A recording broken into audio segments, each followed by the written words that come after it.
ভাইজান, এই দেখো আমি ইন্ডিয়ান আর্মি ড্রেস পরে নিয়েছি, এবার আমাকে কেমন লাগছে? আরে তুই কি পাগল হয়ে গেছিস নাকি? এই দেখতে গোল গোল গোল গোল গোল গোল গোল গোল। আরে ওস্তাদ, তুমি এটা কি বলছো?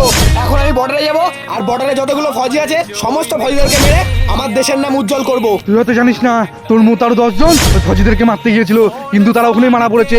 তুই যদি ওদের মতো ওখানে যাস, তুইও মারা পড়বি। আমি যখন ঠিক করে নিয়েছি ওই ফৌজিদেরকে মারবো, আমি মেরেই দম নেবো, তাতে আমি মারা যাই না কেন। আমি চললাম ভাইজান।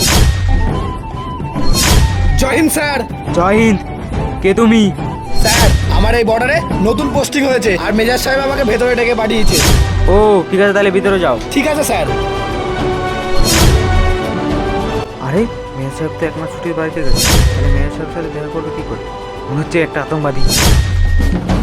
ওই ইন্ডিয়ান আর্মি ড্রেস পরে প্ল্যানটা তো ভালোই বানিয়েছিলি, কিন্তু আফসোস আমাদের চোখে ধুলো দিয়ে সহজে ভিতরে যেতে পারবি না।